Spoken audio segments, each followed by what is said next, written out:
black balloons tied to the doll that represents her mom, but it just floats right to the ground, which the girl takes as symbolizing that her mom didn't make it to heaven.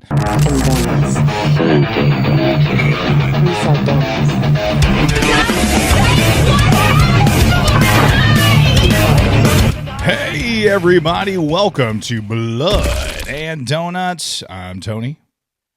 And I'm Chris. Thanks a lot, everybody, for joining. Yeah, thanks for coming, y'all. We'll start by sharing an overview, facts, and our first impressions. Then Chris and I will give our donut rating. Then we will do a scene-by-scene discussion that is full of spoilers, but don't you worry. We'll let you know before we do that. Chris, tell them how that donut rating works. All right, so we rate our movies on a 1 through 13 donut scale, and 1 through 4 is terrible. We're not going to recommend that to you. 5 through 8 is kind of like a mid-range. It's worth a rent if you have time. It's not terrible, but it's not great. A 9 through 12 is great. You'll definitely want to check out a 9 through 12 film. And Tony, a 13, that's our Baker's Dozen tier. That's pretty rare, but that would be like a masterpiece of a horror film and possibly even one of the best of all time. Another warning on this, I'm going to go for like spoilers as well, is that there's at least 2 twists in this movie that we might even touch on during this overview. So if you haven't seen it, I want to go ahead and give you that spoiler warning. It's going to be hard to dance around that, especially when we're discussing the actors or actresses and stuff like that. So I just want to give you a warning with that. The Lodge is a 2019 psychological horror film directed by Veronica Franz and Severin Fiala. Its plot follows a soon-to-be stepmother who, alone with her fiancé's 2 children, becomes stranded at their rural lodge during Christmas. There, she and the children experience a number of unexplained events that seem to be connected to her past. The movie stars Riley Keough, Jaden Martell, Leah McHugh, and Alicia Silverstone, and don't forget about Richard Armitage, I believe. He's the dad, Mm-hmm. Yeah, and Alicia Silverstone, it's good to see her in a leading role again. A leading role. She really carries this sucker. When you saw her, were you like, okay, she'll be a good final girl, you know? What's funny is that, and again, you warned on the spoilers, so we're going to talk about it just a little bit. Jessica was like, my wife Jessica, she's like, I really liked seeing her in Clueless a lot better. Like she's just so sad in this one. I was like, that's Alicia Silverstone? And then I'm on IMDb like Googling. Yeah. And then I hear her go, oh my God. Yeah. And I look up and I kind of got spoiled and I was like, dang, I missed this. I had to rewind it a little bit. So they did the old Drew Barrymore Scream thing here. They kind of killed her off pretty early. That's that warning we were talking about. So Riley Keough has to kind of carry this film, and she's the stepmother.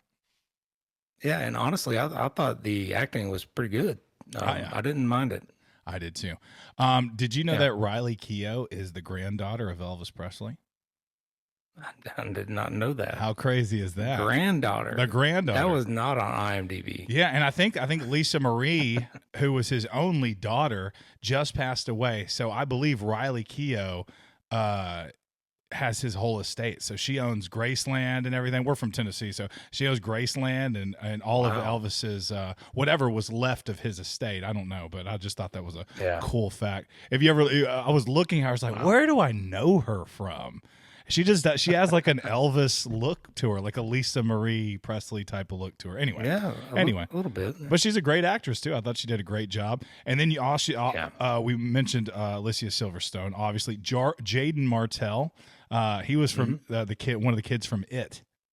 Yes, that's where I remember him from. He was Bill Denborough from It. He's great. He's a good actor. He really is. Yeah, the kid actors, and we talk about it a lot, but the kid actors really can make or break a movie if they got a lot of kids in them. And I thought they held their own in this, for their screen time. So it was kind of just them, and then Grace kind of throughout most of the movie. So I thought they all 3 kind of nailed it. Yeah. There's some really cool movie references as well. So they're out in the middle of nowhere in the snow. And one thing, we had a snowstorm last year, and nothing better than being upstairs with my kids. We got the frozen pizza going, and we're watching John Carpenter's The Thing. Now this they kind of did the same thing with this movie. You know, they're out there in the Yeah. cold and in the middle of nowhere, nowhere to go, and they're watching The Thing. I thought that was a cool reference. Yeah, that is really cool. And it really speaks to that isolation, like you mentioned, like you're trapped. There's no help coming if you need help. Like you got to figure something out on your own. So this was pretty cool. I really liked the, like I said, the setting and just the shots, the cinematography. I thought they did pretty good. Like I couldn't even tell in the beginning they were just showing still shots of a house or kind of like a moving camera. And I was like, oh, that's like, it turns out to be like a dollhouse or something. I was Yeah. like, oh, that's cool. I, Like it looked real in there. the parallels between the dollhouse and the actual lodge are awesome. And then you can, and actually they're the dolls kind of they set them up in scenes that kind of like foreshadow the future.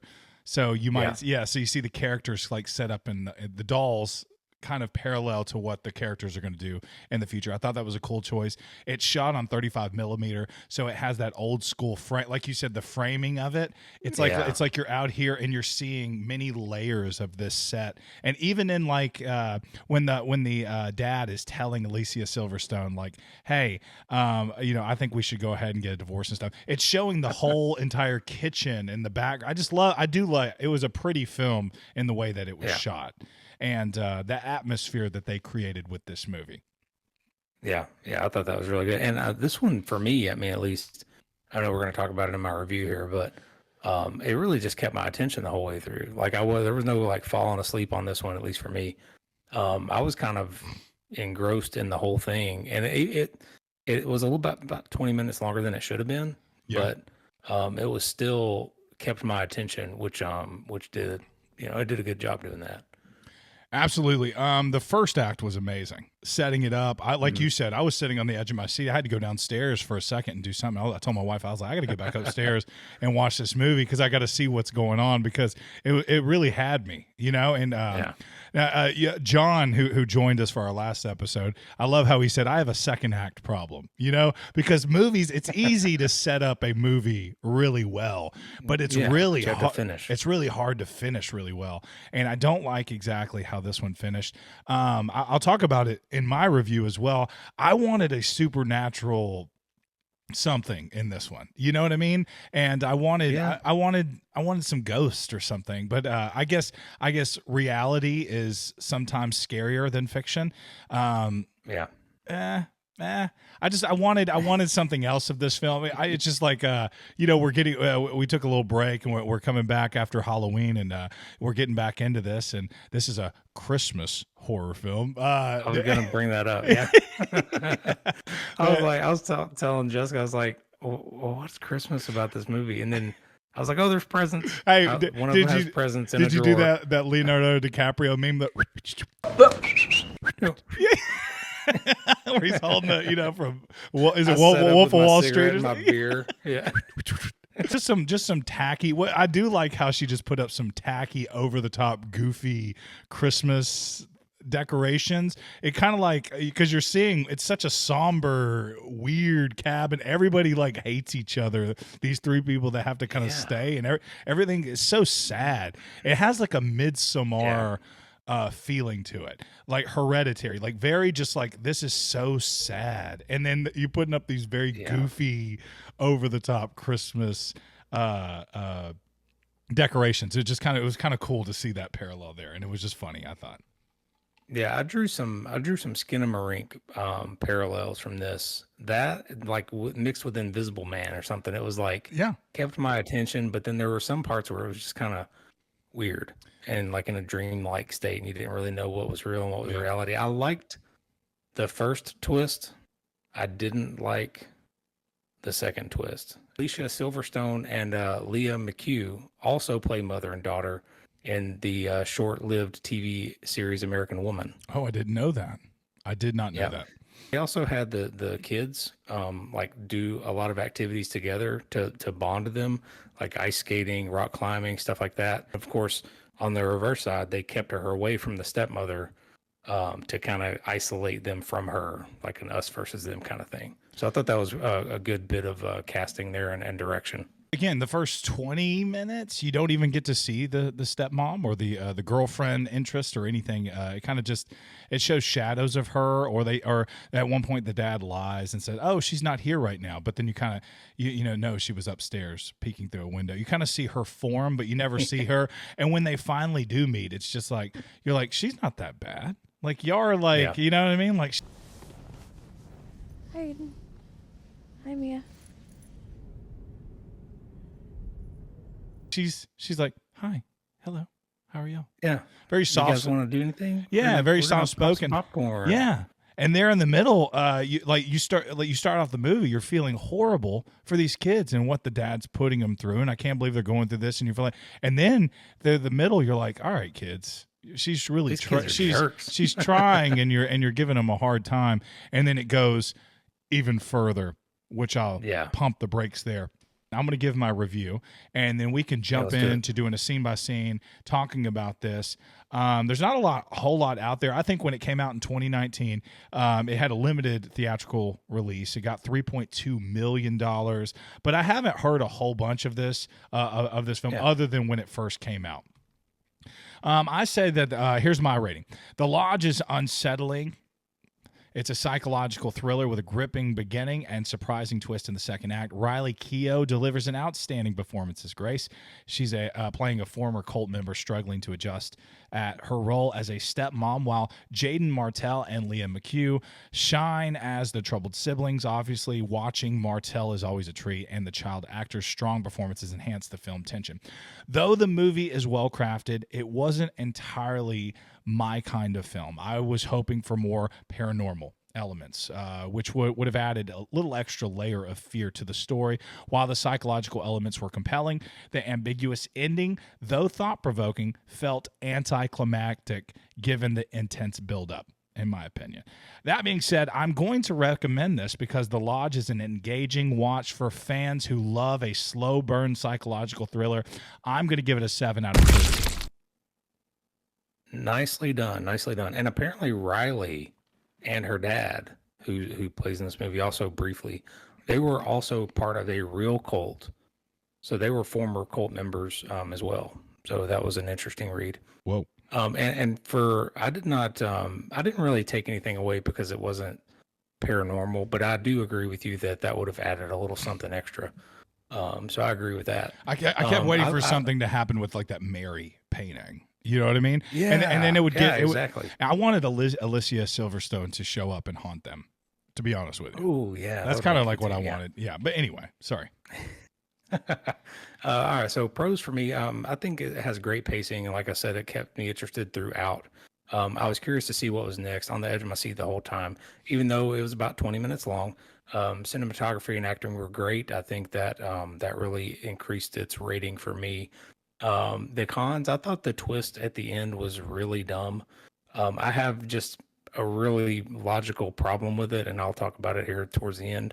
That was really just a big setback for me. I did like the movie overall. I don't think it's elite, but I do think it's at the top of our middle tier, so I'm going to give it an 8 out of 13 for The Lodge. There it is. We both recommend The Lodge. I gave it a 7. He gave it an 8. Very close in number. If you haven't seen it, I think it's worth a watch, and so does Chris. Well, I rented mine on Amazon Prime. It cost me $3.99. Chris, where'd you get yours? Yeah. Same place, and it was about a little too expensive for that, but yep. If you're looking for a Christmas-themed horror film, there's better ones out there. What all did we already review? We reviewed Krampus. We reviewed Gremlins. Better Watch Out's a really good one. That's a really good, funny, fun Christmas horror film. Better Watch Out. Yeah. I like that one. And we still got a lot more out there that we need to review as far as Christmas horror films go. But if you haven't seen it, go see it for yourself. We're about to go scene by scene. Or if you don't want to watch it, just listen to our account here. We're going to go through it. Here come the spoils.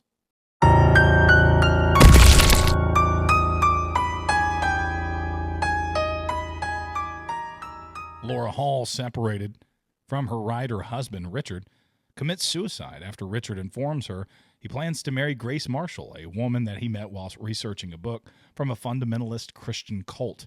Raised in the cult, Grace was the sole survivor of their mass suicide led by her father, Aaron. Laura's death devastates her and Richard's children, teenage Aiden and young Mia. Yeah, you know what's good in movies is a brief, when a character dies and has a lot of weight to it, like Tommy Boy, for instance. Big Tom Callahan dies. There's a few montage scenes of Chris Farley walking down the road with a little piano music, and it's a good grief. You kind of grieve, and then you're back into the stuff. This was about 10 minutes of little girl crying, which is probably a lot more realistic in real life, but it showed that brother-sister bond that they have, like that even her dad or their dad didn't really get. He was trying to talk to her and she's like, go away, and then the brother comes in and then they're fine holding hands. So it really showed that their bond of together, I thought. Yeah, I agree. So it actually showed a funeral. And it showed she was obviously Catholic, which they believe in a purgatory, which is a place where maybe you're not in heaven, maybe you're not in hell, but maybe I don't believe in this, but your family members can pray you out of this, out of purgatory. And they go and release some black balloons, and the little girl has a doll which looks just like her mother, and it's fashioned to look just like her mother, and it's wearing the same clothes as her mother, and the black balloon's tied to the doll that represents her mom, but it just floats right to the ground, which the girl takes as symbolizing that her mom didn't make it to heaven. So she is just absolutely devastated and unconsolable. Yeah. And she's like, you don't get it. She's not going to heaven. She's not going to heaven. Dad's like, that's none of that sin. She goes, you don't understand. And like you said, brother comes in, holds her hand. It's a very powerful scene, and like it makes you feel like dad is disconnected, like he doesn't know what he's doing, but we don't have the whole story. We don't know if Alicia Silverstone was a crazy person or toxic or any of those things. We don't get that, and it doesn't matter. We don't want all that. All we get dropped in at this point, and at this point you just feel bad for these children. And like we said during the overview, we kind of talked about these long paused dramatic scenes where even like the Alicia Silverstone is talking with her ex-husband, and he's like, I have something to tell you. And like he's dropping Alka-Seltzer into a glass and the bubbles are coming up. It's so well shot, and just like you could tell that these directors know exactly what they're doing. I mean, just like it's a beautiful film in that regard. And I enjoyed everything around it. I was enjoying the scenery. Everything was set up super nice, and the scenery, and the dollhouse. And Alicia Silverstone, she comes home from that conversation. She drops the kids off. It looks like for the weekend or whatever. She comes home and she's her house is set up. It looks like she's like meticulously setting things. OCD. Yeah, kind of. Yeah, OCD. That's where I come from. Like, we don't know exactly what she was going through or what kind of mom she was, but the kids are going to love her regardless. They don't see that. She's over there OCD about the table and stuff like that. She sits down at the kitchen table, pours some wine, takes a drink, a gulp even, and then all of a sudden she sits there, pulls a gun out, and then she's just done with it. And you're just like, what? No, what? And so you kind of get the Scream treatment where you're just like, the biggest name attached to this film is now gone. Wow. And and that's kind of where we're here, where we are now. So it shows that funeral scene, obviously unconsolable, and then it says 6 months have passed. That's where we are right here.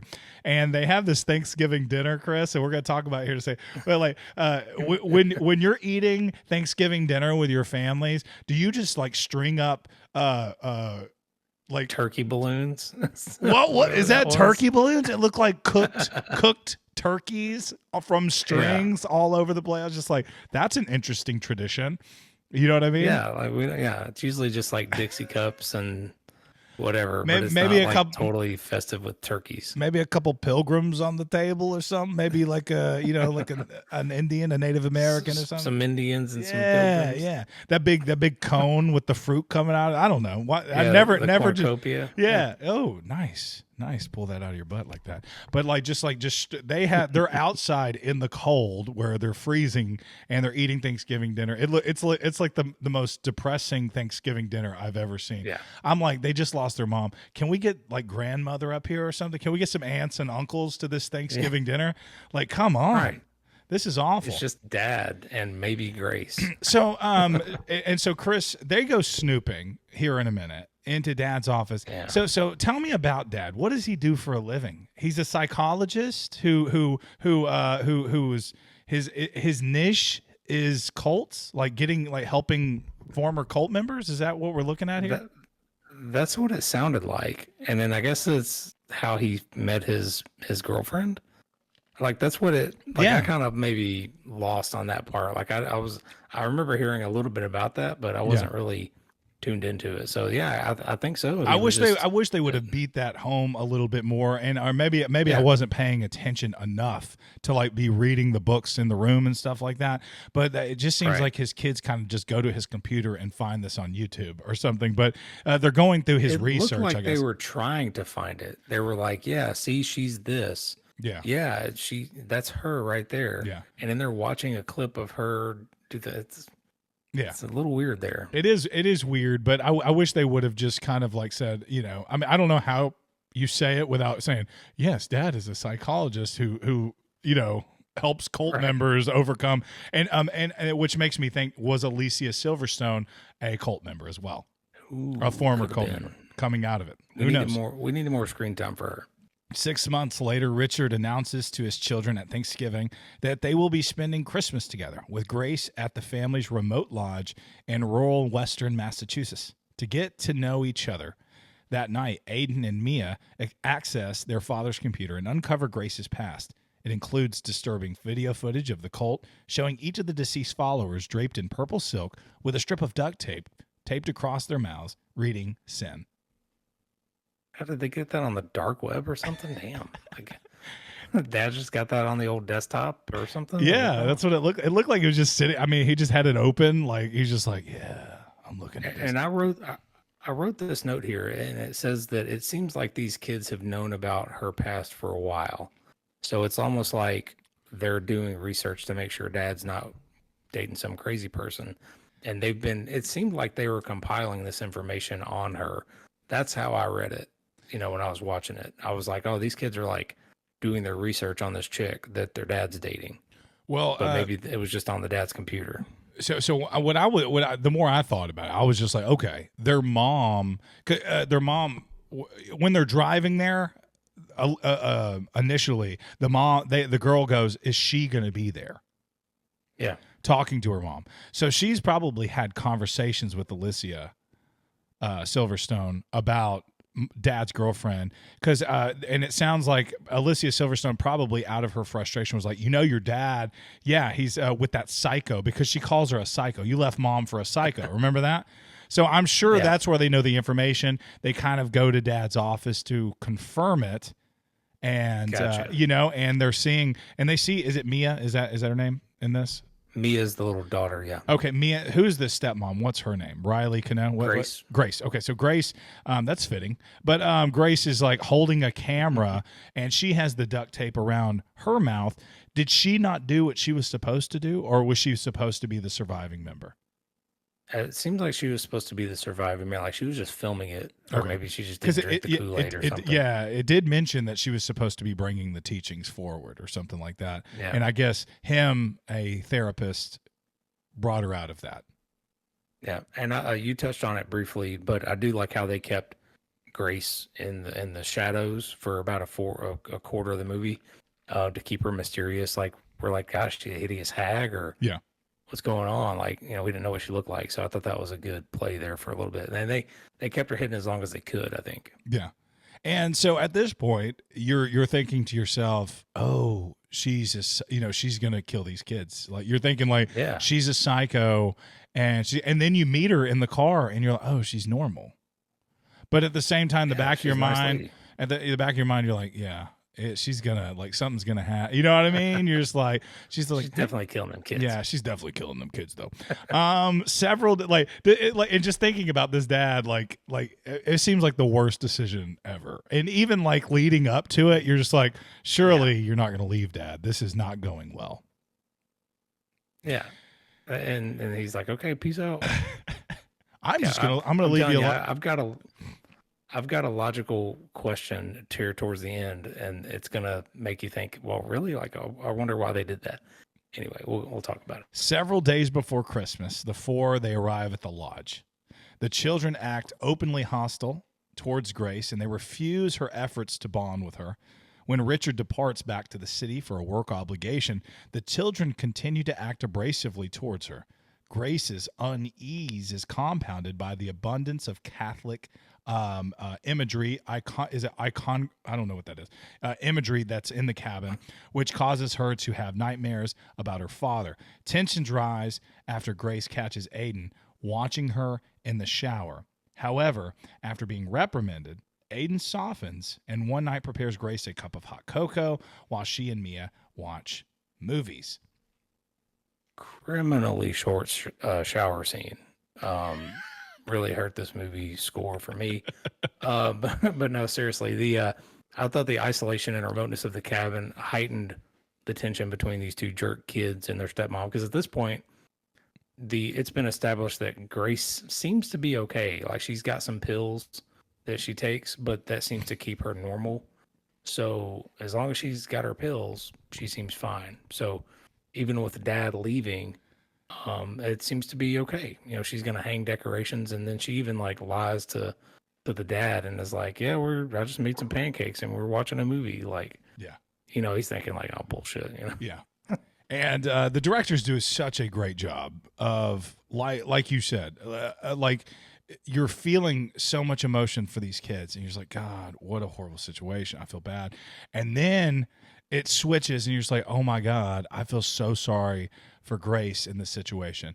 Like, first off, she shows up, and she's obviously been traumatized in this cult. There's the painting of Mary.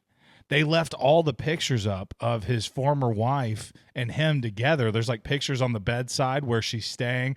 The reminder of the mom is everywhere. It culminates where she's like, they're out there ice skating. She's never ice skated in her life, but she gives it the old college try. She comes out there, I'm going to join the family, comes out there walking on sticks, trying to make it happen. And the dad goes, why don't you help Grace? She's, blah, blah, blah. And they walk up to her and they go, she's wearing their mom's hat, the hat that's on the doll. And the girl goes, that's mom's hat. And they was like, and she gives it to him. I mean, yank it off of her. She's batting zeros. You know what I mean? Like, she's just like, she can't do anything right. It's just awful. And to the point where the dad's like, are you sure I should go? I should even go. She's like, of course you should go, but she's like doubling up her medication. She's very stressed out. This is not going well at all. Yeah. And so and like it said the little boy is like, like he went in there on the mirror and wrote mom with a heart on the mirror while she's taking a shower. I didn't know that it was him. I could see something in the background. Either, yeah. So they kind of show that like something going up the stairs at one point. And I saw that. I was going to ask you about that. I didn't know. I was like, oh, is this the paranormal stuff? Because you see the glimpse, and then he, like she sees something in the shower, and I thought she was going to think it was the kids, but I thought we were going to find out it wasn't. But maybe that's just like, maybe that's just the director's being like very smart with this movie, and that's what I took it as, and kind of just like bringing you along. And there was another time where the girl was like, hey, let me show you the Christmas present that we made for Dad, right? And she's like, oh, okay. And it was just like a happier time on video, a DVD they made with mom at the lodge, and she's just like, mom's looking at the camera, we have it good, don't we? We have it so good, don't we? We hate everybody else but this family. If you ain't in this family, you're dead to us. I mean, that's what she says. It's crazy. And so like they're sitting there watching The Thing. They're watching The Thing is like gross and awesome all at the same time, and she's like, and it's too much for her. She's like, can we turn this off? and they end Well, I up. think it's something to do with like the hum of the space heater and like she's starting to get hot or something. And then Yeah, it's like, he drugged her. she's, yeah, the kid did? Yeah, with the hot cocoa, obviously. Oh, yeah, that's right. With the hot cocoa. That's right. Yeah, I'm Another smart assuming. move by the kids. I'm assuming that he drugged her. I think he took her medication, the sleeping pills, or something, and just put a bunch in the mug, is what I was assuming. And then while she was out, moved all of her stuff. Yeah, that's wild, man. It just further proves my point later on with this logic thing. Like, what were the kids thinking? Yeah, and What are they thinking? and she has a cute little dog too, and you could tell like she said, I got the dog when I left the cult because I wanted. She explained to the kids or to the little girl that I was starting anew. I was starting over, and this is my family now. So the dog, and she wakes up the next morning. They hid the dog too. Where'd they hide it? In the morning, Grace wakens to discover that all of her belongings, including her clothing, psychiatric medication, her pet dog, are missing. The food has also disappeared from the cabin, as well as Christmas decorations that she put up the day before. The generator has gone out, leaving all of their cell phones dead. Grace suspects that the children have pranked her, but finds that their belongings are missing as well. She notices the clocks in the house have advanced to January 9th. A tearful Aiden tells Grace that he dreamed a gas heater in the living room malfunctioned and that they all suffocated, and expresses fear that they may be in the afterlife. I loved that. I thought that was like really creepy for me. I was like, dude, that's wild. Like, Yeah. he just said that to her. Like, that's crazy. Yeah. And what's also crazy is that like all the food and stuff is gone except for some beans and crackers. Like the kids are like, all right, we're gonna eat something. Yeah, Let's leave who beans left the out, I guess. that was surprising to me too. I was like, oh, well, at least they left beans. Yeah. But So did the kids kill the dog? so I mean, did they set the dog out? yeah, so the little girl left the door open so the dog would leave.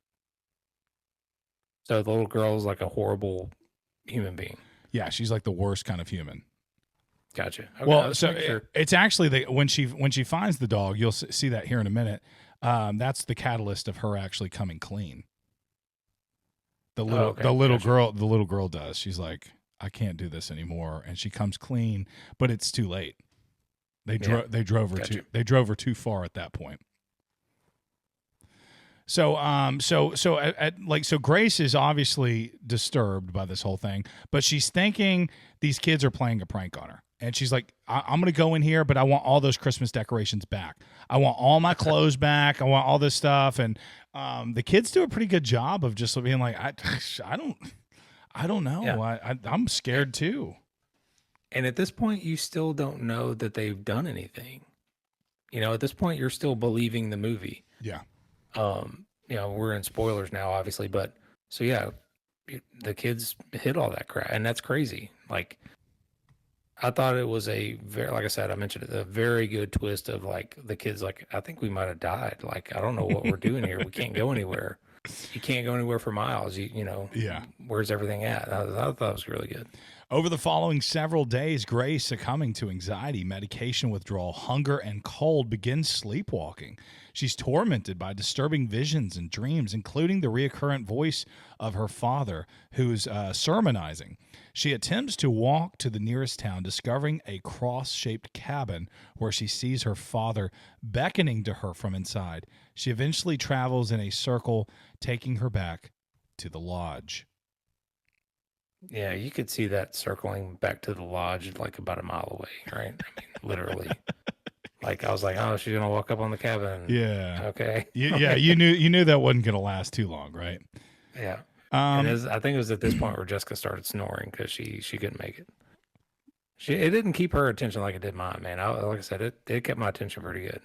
I thought it was great. I didn't enjoy this part so much of her just walking in the snow and then seeing the cabin. It's a bit filler. Yeah, so I'm with Jessica. Let's fall asleep there.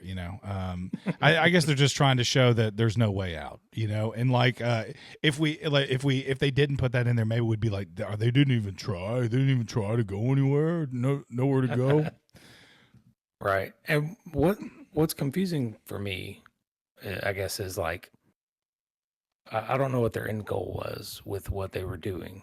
Like, did they want her to freeze to death? Walking around looking for shelter for the next house, or what was their goal? I I don't think know. is my question I Yeah, had. Now that I know what I know, you know what I mean? Like, I because don't know they what their went end they game went was. so freaking extreme. Yeah. For what? Yeah, I have no idea. I don't know if they were just trying to scare her off or if they wanted her to off herself, because I mean they went so extreme with this, and Yeah. yeah, I don't know. I have no idea. Yeah. I think they 100% blame her for their mom offing herself. You know, Yeah. Well, they're not wrong. I mean, it's it seems 100% her like fault. I mean, that's what happened, is what it seems like. We'll find out in the lodge too. so yeah, she's doing. I hope not. No. The lodges. The Lodge 2. Aaron's Return. Is that his name? The preacher. I don't They remember. Yeah, I they think bring so. Aaron back with they find his belongings, his trusty pocket knife, and they bring him back, and he's like, "You gotta repent." Buried in the snow, she discovers a photo of Aiden and Mia in a memorial frame, and inside finds the children frantically praying over a newspaper article detailing the deaths of all three from carbon monoxide poisoning on December 22nd. Aiden hysterically insists that they're in purgatory and hangs himself in the attic as proof that they are dead, only to inexplicably survive. Where did they find the time and the skills to like get all this shit? Like, they're like, no, like I'm gonna, like, he's really good in like Adobe Illustrator or something, like to make newspaper clippings and stuff. Yeah. He made it. He made it. He's like, what is this? And what's this memorial frame? At this point, I was just like, this is getting kind of goofy, you know? So That was getting weird. I was glad, like when he hung himself, I was just like, what is this? Like, in the newspaper article didn't look that good. To me, I was like, where are we going with this at this point? Cause I really wanted those supernatural elements to kind of kick in. And like, I was tired of hearing Aaron say, you have to repent. You have to repent I had to turn on repeat. subtitles there for a minute. Yeah. Yeah, it was getting kind of annoying, and I was like, until I found out that the kids were playing this through a speaker.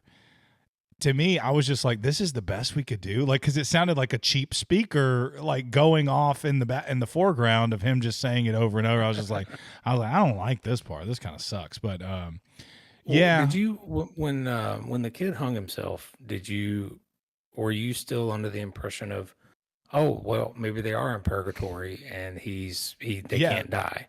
Yeah, I thought that. I mean, you're still thinking that, right? So I was thinking that this is the way they're going in this film, but they're doing a horrible job with it because Gotcha. the sound effects sound awful. When you're hearing Aaron, Grace's dad, on a recording in the foreground, I was like, this is the best we could do for purgatory. Like, this is the best, you know, like this is awful. Beans and crackers and Yeah. recordings. Yes, exactly. So he hangs himself, and Yeah. she runs outside, and she's like freaking out, doing circles on her knees at some point in the ice, Mm-hmm. Yeah, which I've is seen that, yeah. like she does this like this sort of like, I'm gonna hurt myself to repent of my sins type of thing, which is reverting back probably to something that she learned in this cult, something that they did. So she starts walking on ice on her knees, and she finds her dead dog out there in the snow, and she starts walking Yeah. back, and the little girl, who probably didn't, she left the door open so the dog could run out. I don't know what her plan was or what she thought, Right. but the dog froze to death. And so at the side of this, the little girl, seeing that, she starts breaking down. She goes, I can't do this no longer. And she goes and tells Grace everything. But at this point, Grace is just like, her like eyeballs are like kind of clouded over a little bit. She's just holding the Yeah. dog, and she can't be told anything. She goes, no, this is purgatory. It's over with, you know? Yeah. And at least there's fire in purgatory. And she further repents or pays for her sins by knocking a log out and like kneeling down on it. Yeah. I thought that was pretty gruesome. I was like, damn. And it gives you like a 3-second shot of a harness and a speaker up in the attic, playing Aaron's Yeah. voice over and over. So you're just like, oh, the kids did it, Yeah. and then It's like a quick reveal. yeah, and then right after that, I was like, oh, so these kids are the biggest assholes on planet Earth. Oh, that makes sense. Grace suffers a nervous breakdown, which intensifies when she finds her dog frozen to death outside. She enters a catonic state on the porch, worried that she might die of exposure. The children finally admit to Grace that they were gaslighting her the entire time. They drugged her, they hid her possessions in a crawl space, and played recordings of her father's sermons at night via a wireless speaker. Mia has been calling Richard daily so that he will not suspect anything is wrong. With their own phones dead, at last the children unsuccessfully attempt to start the generator and bring Grace her medication, but find her now completely insane, wholly convinced that they're in purgatory and and must do penance to ascend to heaven. Ooh. All right, here's my problem. I touched on it a little bit, but the logic here. If these kids knew that she was in this cult, why did they trigger her into remembering it? Like, hey, dad's gone. Let's be super mean to the lady we think murders people and try to trick her into thinking she's still in this cult by taking her pills from her and setting up speakers of her father's sermon. There's so much wrong with the lot. Like, what was their goal? It was, if they trigger her, then they're all alone without their dad, with a murderer, or at least someone who believes in some cult. So it's really a stupid logical, you know what I mean? Like, and you know, not all scary movies have to have these, like, have to make sense. But I feel like this does need to make sense, and it really doesn't. Like, dad's gone. Let's f with this lady and see what happens. Like, let's go like really hard into triggering her. Yeah. I guess the kids' world was just like turned upside down. Again, logic is kind of thrown out the door with this. I agree. But their world's been turned upside down, and dad's kind of like, hey, she's in our life now. So you're going to have to, you're going, and I want you to give it another try. We're going to go. And at that point there in the office, they kind of just stare at him. Well, I think the wheels are turning that we're going to come up with a plan to kind of make her pay in some type of way. But I don't think they had an end game in mind. And that's when like it started spinning out of control. They were like, oh God, what are we doing? Like, we have to, okay, go tell her. But at that point, they've brought her way far gone. Yeah. They brought her like, way too far. No saving her. To me, the dad, not getting to talk to his, I'd be like, yeah. Oh, that's good. I'm glad, sweetie. Let me talk to Grace. Yeah. Yeah, let me. Yeah, hand the phone over. Hand the phone to Grace. Yeah. And I would call her back. I'd call her back if she hung up on me. Hand the phone to Grace. And I was like, why are you acting like this? I can't talk to my wife, or I'm heading back up there right away. Yeah. It would be it would make more sense for them to do it while dad is there. Like, hey, she's crazy. I don't know why she's doing this crap. Like, look at her. She's sleepwalking. She's pointing a gun at us and crap while we're sleeping. Like, she already wasn't 100%. She was like, what, 88? Yeah. You know what I mean? Like, she couldn't damage goods. She couldn't be around crosses and Mary and all that stuff. And dad thought she was perfect, because he was like, hey, by the way, I'm gonna leave you here with my kids, no car, and here's a gun. So yeah, he was just like, he saw that shower scene too. So. That night, the children find Grace self-flagellating by burning herself on the hearth. They barricade themselves in the attic, but they are confronted by Grace in the morning, who insists that they must sacrifice something for the Lord. Richard returns to discover an inconsolable Grace brandishing a pistol in an attempt to prove her belief that they're in purgatory. She fires the gun at him, killing him. Aiden and Mia attempt to flee in the car, but get stuck in the snow. Grace forces the children back in the lodge, where she seats them at the dinner table where their father's corpse is sitting, and they sing "Nearer, My God, to Thee." Then she affixes a piece of duct tape reading "Send" to each of their mouths before contemplating the gun to kill them. Yeah, before Jessica checked out and went to sleep, she called that ending. Did she really? Like, Yeah, she's like, they're gonna get killed. It's easy. Yeah, I mean, like I thought that from the beginning, but then when the kids did that, I was just like, I don't know. It took me on a ride, and then you had to come back to it. Yeah, Yeah, and then I feel like it's the kid's fault. Like they effed around and found out. yeah. Hey, They there you triggered go. some cult like crap with this evil stepmom. Like, oh, she's really evil. Man, let's trigger her. She does do like one. She puts the gun up to her head, and it like either misfires or there's not a bullet in the chamber on that one. Because because she put it up to her head until it went click, and then she she points it at him and shoots him. She's actually a crap shot with a crack shot with the gun. Remember he was like have you ever shot one before? And like apparently they she's do. Like, I want one of these, and then she's like clack clack clack clack clack clack clack. Oh, he goes like oh okay, never mind. But yeah, you don't have to hold it sideways like that, huh? She kills him, and the kids. You hear the car like kind of sputtering out in the background. And you're just like, are they getting anywhere? Like, what's going on? And yeah, she just kind of walks out there and just like get in the house. And there was times too where they could have easily like overpowered her. I felt like, especially when Dad was there, like right after she shot Dad, and they were just standing there. Yeah. Or like she was like contemplating shooting the dad or something, and like the kids were behind her. I'm like, take the gun, you freaking idiots. What are you gonna do? What are you gonna do? And so you just kind of assume that she killed the kids and probably killed herself too, and the end. But it's up in the air, and we, like you said, we'll find out in The Lodge 2 coming out this. No, I'm just joking. 6 years later, a sequel. The Lodge 2, Aaron's Revenge. I feel like you got to have Alicia Silverstone back for that one.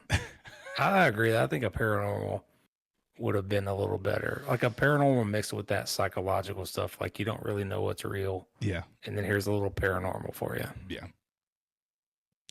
It was. It's a good movie. It was all right. I think some people. I think some people who are into that are absolutely gonna love it. But like I said, we've been on a break since Halloween. I wanted a good horror film. I wanted something horror. I wanted some ghosts. I wanted some sounds in the basement and all that stuff. And it didn't happen. So, but I'm okay. And this one's not exactly gonna get you in the Christmas spirit either. Like we were like, you might have just searched like Christmas movies, and then it was like The Lodge, and you're like, there's a snowflake on the it's like one of those image, like oh, that looks cool, let's try that. And I totally agree with you. I looked at it, I was like, yeah, it looks Christmassy to me. Like, yeah. All right, well, thanks for coming, y'all. We'll see you next time. Yeah, thanks everybody.